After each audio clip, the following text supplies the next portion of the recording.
지금은 오후 2시쯤 돼서 밖에서 너네가 지금 막 뛰어다니고 있는데 나 좀 부끄럽지만 너네가 들어올까봐 불안하지만 이렇게 강의를 촬영하기 위해서 몰래 섬강에 들어가 있어.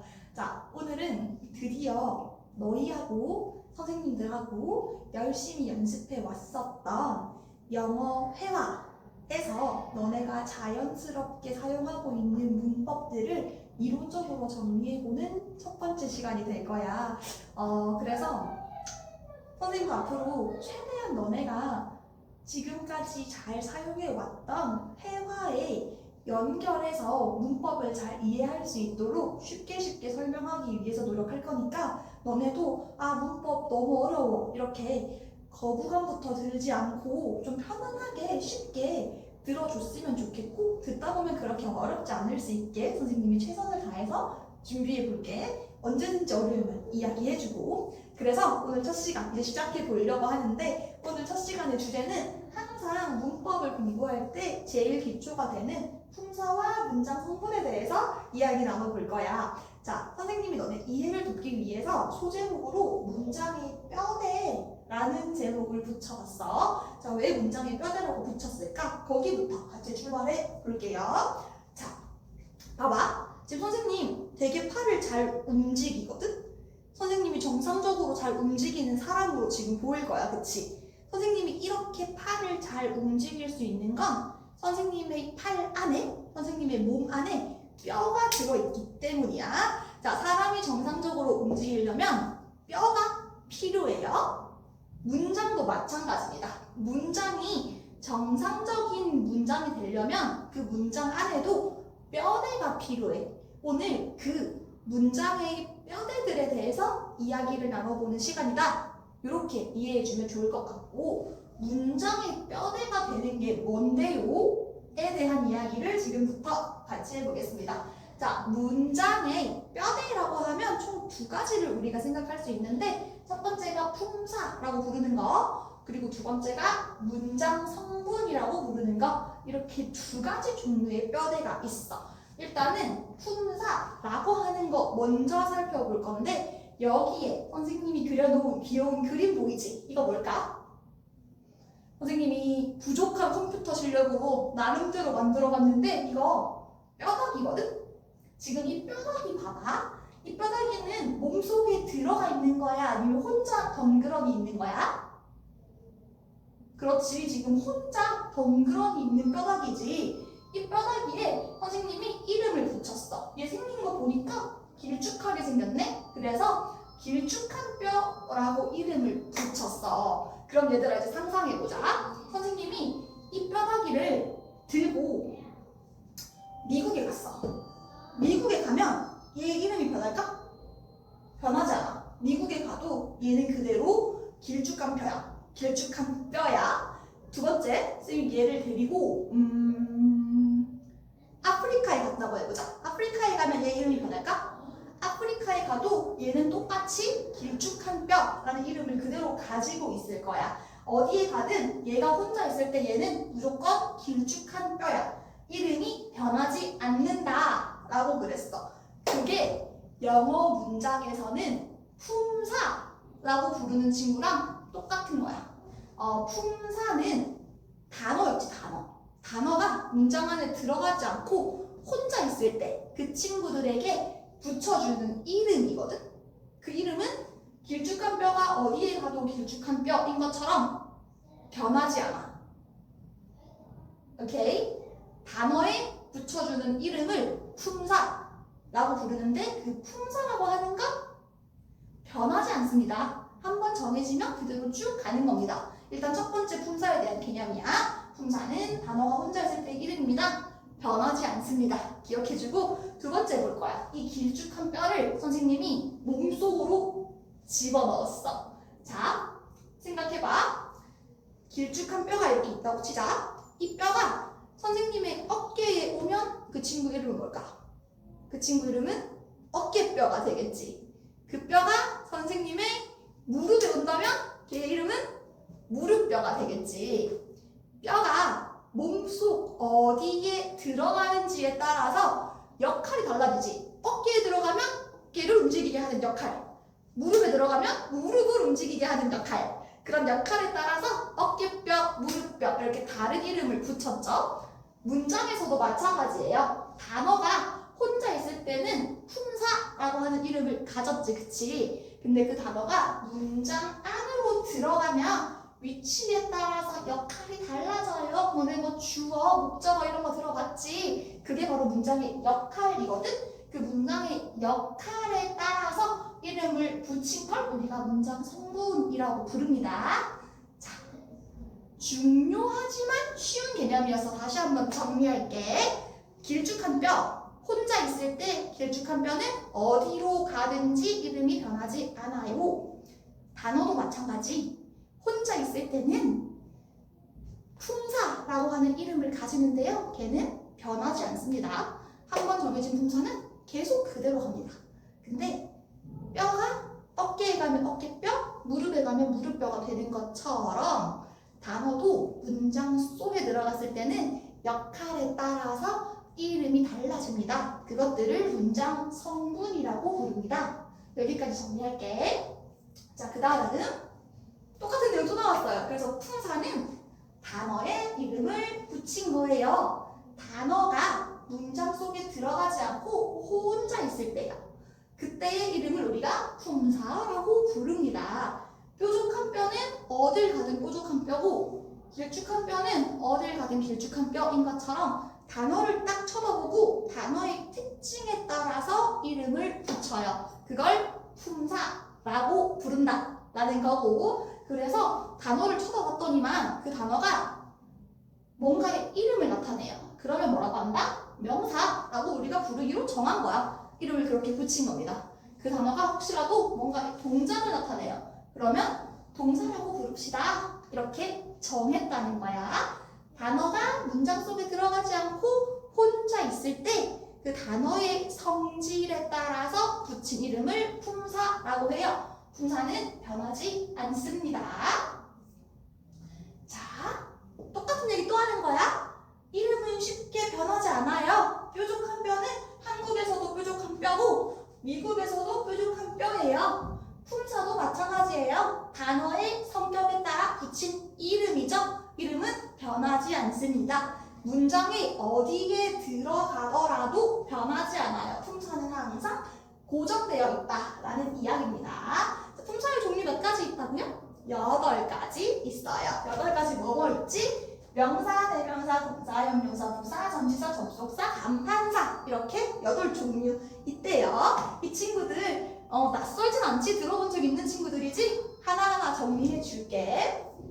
자, 명사는 이름을 나타내는 단어예요. 예를 들면 apple, school, love 사과, 학교, 사랑처럼 뭔가 이름을 나타내는 건 명사라고 부릅니다. 대명사는 뭘까요? 명사를 대신해서 쓰는 거래요. I, he, she, it, they. 오, 우리 많이 쓰는 단어들이지 스피킹 할 때. 얘들이 대명사입니다. 자, 그 다음 동사. 동작을 나타낸대요. 동작을 나타내면 동사라고 해요. run, 달리다, eat, 먹다, think, 생각하다처럼 동작을 나타내는 것들을 동사라고 불러요. 여기 be라고 해놓은 거 있지? 이거 너네 비동사 알지? 오늘 제일 많이 쓰잖아, 말하기 할 때.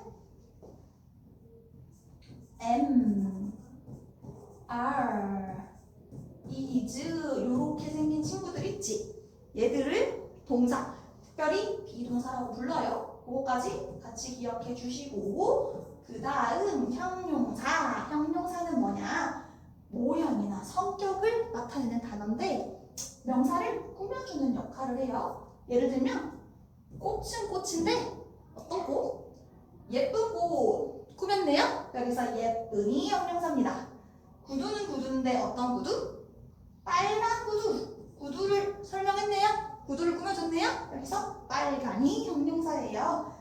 영화는 영화인데 어떤 영화? 무서운 영화. 무서운이 영화를 설명했네요. 여기서 무서운이 형용사입니다. pretty, red, scary 이런 게 형용사가 된다라는 얘기죠. 명사, 대명사, 동사, 형용사에 대한 개념 같이 봤습니다. 넘어갈게요. 나머지 4개. 이 개념을 한번 살펴볼게요.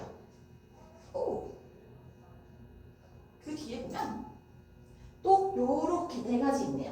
부사는 뭐라고? 상태를 나타내는 말인데 아까 형용사는 명사를 꾸몄죠.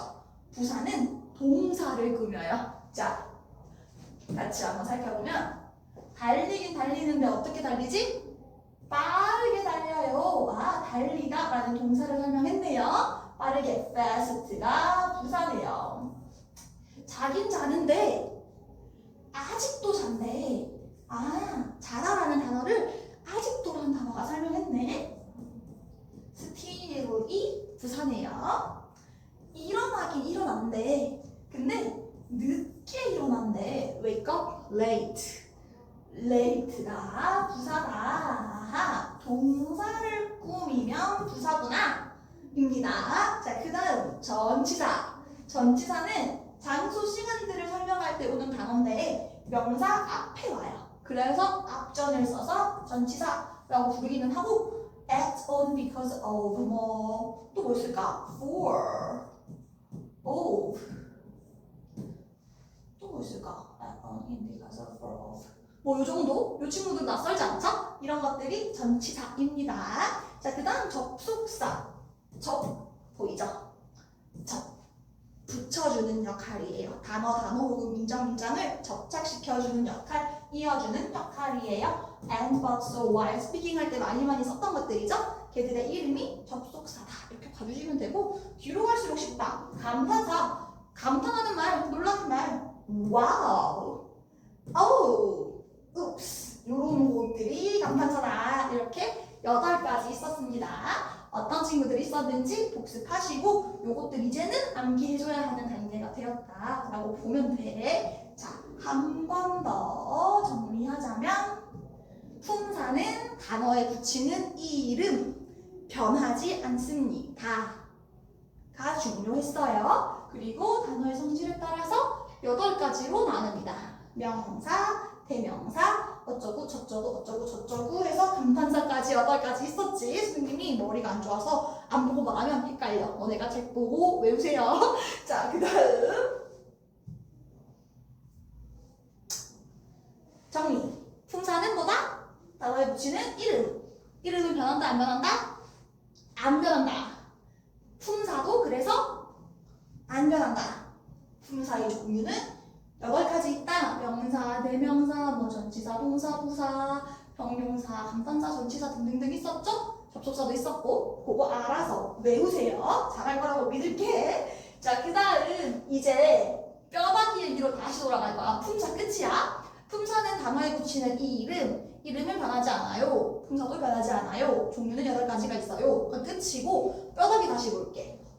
혼자 있는 뼈가 품사였지. 얘들이 문장 안에 들어가면 문장 성분이 됩니다. 어깨뼈, 무릎뼈처럼 역할에 따라 이름을 붙여요. 그걸 문장 성분이라고 불러요. 라는 얘기 아까 해줬었고. 그래서 이 말이지. 단어가 문장 속에 들어가면 문장 성분이 생겨요. 이거 보자. 내가 그렸어. 이거 뭐야?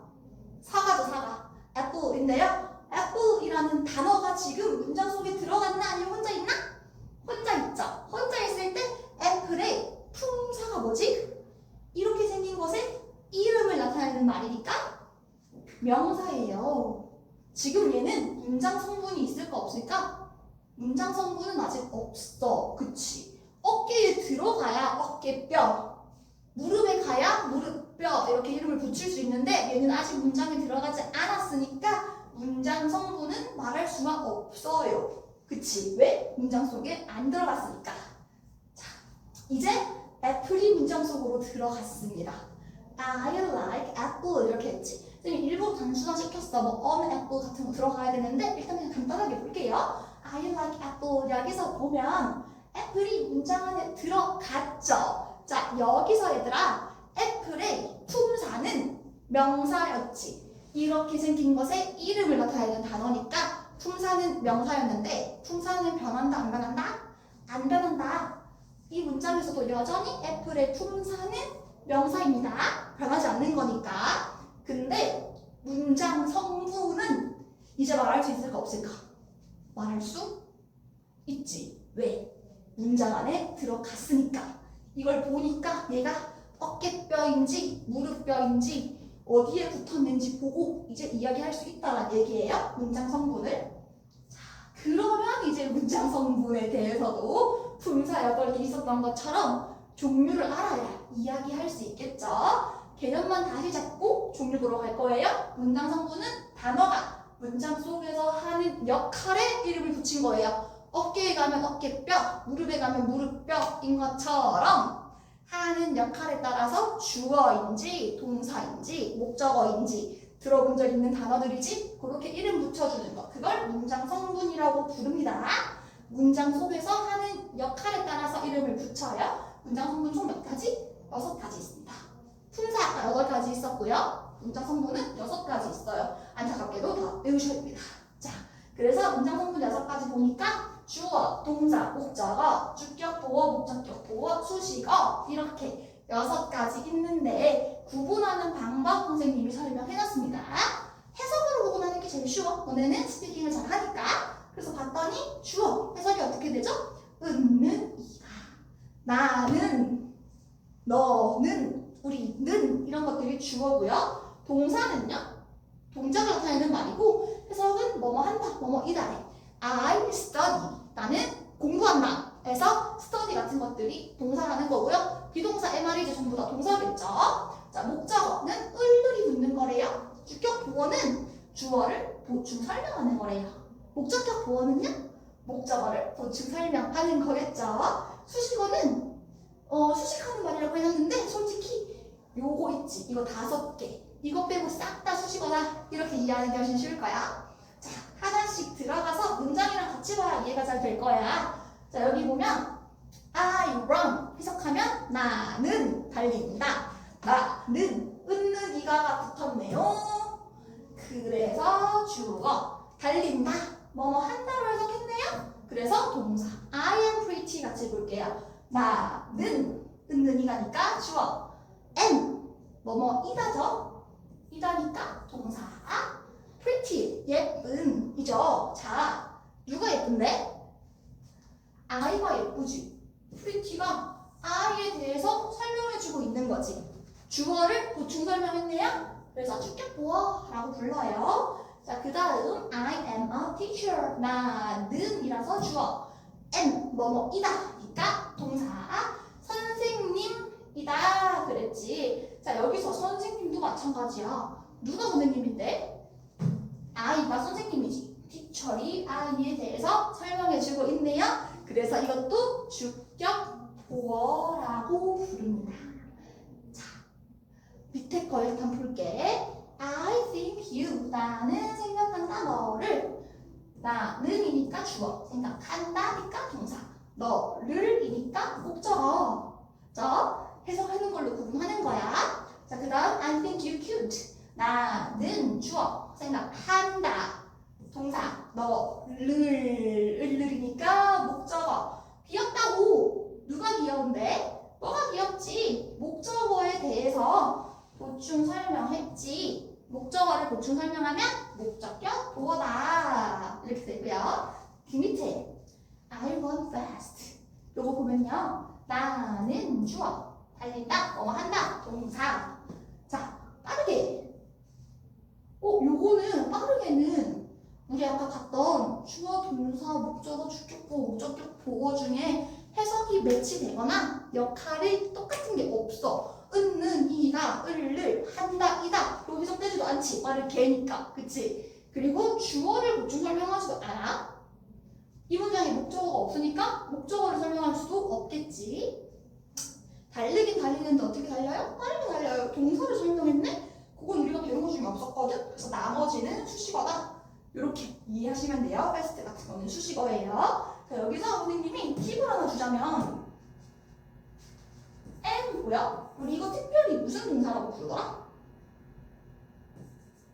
비동사라고 부르지. 비동사 뒤에 오는 단어는 무조건 주격 보어야. 됐나? 해석을 통해서 구분할 수 있고요. 역할에 따라서 주어를 보충 설명하면 주격 보어, 목적어를 보충 설명하면 목적격 보어입니다. 이렇게 구분할 수 있는데 그 와중에서도 비동사가 있으면 그 뒤에 오는 단어 있지. 얘는 무조건 주격 보어입니다. 여기까지 같이 기억할게요. 자, 그 다음 됐다. 자, 다시 복습합니다. 요거 일부러 네모 처리되어 있는데 선생님 쓰지 않고 말라 할게. 길쭉한 뼈가 문장 안에 들어가면 어깨뼈, 무릎뼈 되는 것처럼 단어가 혼자 있을 때는 품사밖에 없지만 문장 안에 들어가면 문장 성분을 가질 수 있습니다. 다 오늘 배운 것의 핵심이었어요. apple이라고 하는 단어가 혼자 있을 때는 명사라는 품사만 있어요. 품사는 변하지 않아요. 얘는 항상 명사예요. 그런데 apple이라는 단어가 문장 안에 들어갔을 때 역할에 따라 이름이 달라져요. 품사는 또 같이 명사겠죠. 얘랑 얘랑. 근데 여기서는 나는 좋아한다 사과를 이라고 해석하는 목적어가 됐고요. 여기서는 사과는 빨갛다 는 이라고 해석하는 주어가 됐네요. 아하. 품사는 변하지 않아요. 항상 똑같아요.